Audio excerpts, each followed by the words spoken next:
या हाय दोस्तों, मैं आपका होस्ट, आपका दोस्त बनू पंजाबी फिल्मी मंत्रा के साथ में मेरे साथ में आज अनब है। और हम इनका एक एक्सक्लूसिव इंटरव्यू आप लोगों के पेज पे लेके जाने वाले हैं। ओके, सो फ्रेंड्स, आपके जो फेवरेट कंटेस्टेंट बिग बॉस के रहे हैं और अभी आ रहे हैं आपके लिए कुछ नया लेकर, date to remember. So without wasting time चलिए बात करते हैं इनसे। सो Manu, welcome to Filmy Mantra. Thank you to inviting me. मैं कब से चाहता था कि इनके 9 मिलियन फॉलोअर्स में से कुछ को खाऊं, अपनी तरफ लेकर आऊं। सो फाइनली आए हैं आज और हम लोग अब बात करेंगे आपस में। सो मनु, पहले अपने शो के बारे में बताइए। सो शो के बारे में, शो एक डेटिंग बेस्ड शो है जिसमें लड़का लड़की की आंखों में आंखें डाल के देखता है और ट्राई करता है कि लड़की उसको अपनी वाइब्रेशंस पास कर सके और वो अपनी फीलिंग लड़की को बता सके।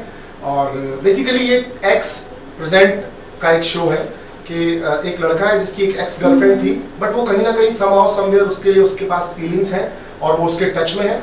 वैसे एक प्रेजेंट गर्लफ्रेंड है उसकी जिसको लेकर के वो साथ तो है पर कभी ना कभी उसको अपनी एक्स याद आती रहती है। तो इस ट्रायो के कंफ्यूजन को सॉल्व करने के लिए बेसिकली ये शो बना है डेट टू रिमेम्बर, जहां पर हमने इन सब लोगों को बुलाया है एक ही जगह पर और इनके कंफ्यूजन्स को सॉर्ट करने की कोशिश की है। कंटेस्टेंट किस तरीके से आए, मतलब उनका किस तरीके से चुनाव हुआ है?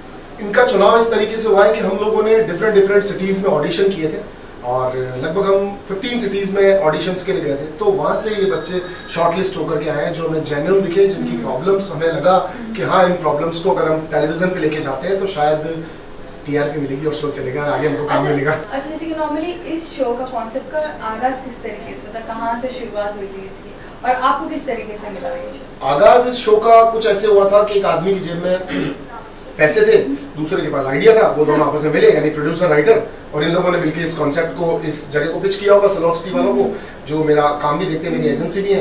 तो इन लोगों ने मिलकर के एक प्लान बनाया। फिर इनको लगा कि ऐसे बदमाश लोग कहाँ से लिए जाएं जो इस शो को होस्ट कर सकते हैं, एज ए मेंटोर डील कर सकते हैं। तो उन्होंने मेरी प्रोफाइल देखी होगी, इनको लगा कहीं ना कहीं मैं समहाउ समवेयर फिट होता हूँ इस रोल के लिए। तो उन्होंने मुझे शॉर्टलिस्ट किया। बाद में मैं इनको बताता रहा किस किस को और ले लो सर क्योंकि ऑडिशंस में मैं साथ में था।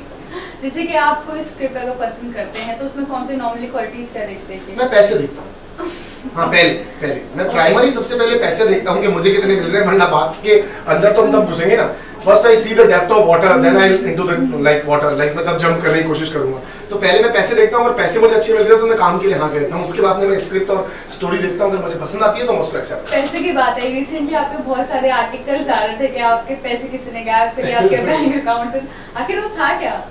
बेसिकली मैंने एक फूड ऑर्डर किया था 400 रुपए का, और मैं व्यूवर्स को भी स्पेशली कहना चाहूंगा कि मैंने एक फूड ऑर्डर किया था 400 रुपए का, जो मुझे 400 मतलब 90,400 रुपए का फूड पड़ा।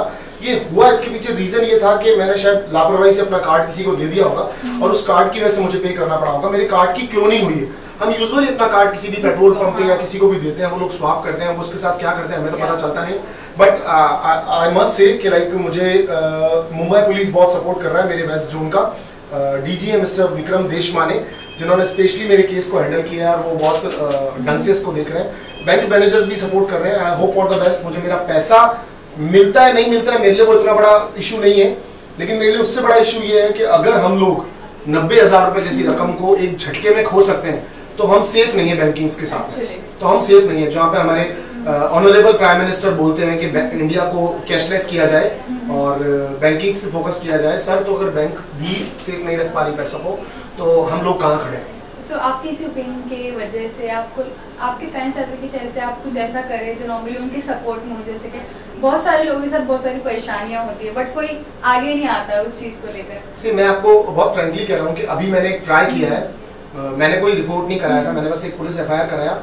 ऑटोमेटिकली आप लोगों तक वो न्यूज़ पहुंचा बिकॉज हमारी मीडिया बहुत पॉजिटिव और एक्टिव है। उन्होंने इमीडिएटली मेरी न्यूज़ निकाली और सबने डाली भी, thanks to all of media for that. मैं अभी इसीलिए शांत हूँ बिकॉज मैं देखना चाहता हूँ कि क्या मेरी बैंकिंग और क्या कानून प्रशासन करता है। अगर इन लोगों ने कहीं पर जाकर के मेरा सपोर्ट नहीं मिला या मुझे लगा मेरे साथ जस्टिफाइड नहीं हो रहा है सब कुछ, तो मैं डेफिनेटली कह रहा हूँ मैं इस पर डिबेट भी करूंगा और मैं अच्छे से अच्छे, चाहे वो फाइनेंस मिनिस्टर क्यों नहीं हमारे, मैं उनसे चाहूंगा सामने बैठ के बात करो। मैं अपने घर पे पैसे रखना चाहता हूँ, मैं अब आप लोगों को ना कोई टैक्स पे करना चाहता हूँ ना आप लोगों के साथ पैसे रखना चाहता हूँ।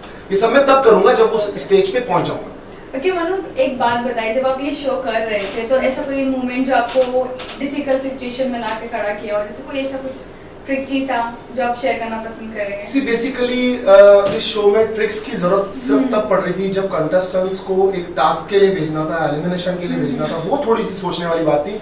बट देखा जाए तो I was playing, sorry to say, but हाँ मैं इन्वॉल्व करना चाहूंगा इस बात को, but I was playing a Krishna on this game. तो मैं जब रूलर हूँ और कर रहा हूँ तो मैं क्या सोचूंगा, मरने तो जितनी प्रजा मर रही, मरने तो राजा को जीतने है।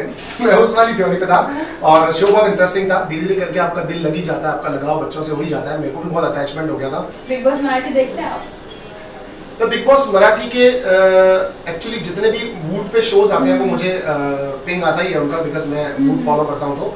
तो मैंने जितने भी कट्स और प्रोमोज देखे हैं तो यार फाइट तो हमसे ज्यादा कर रहे हैं वो लोग।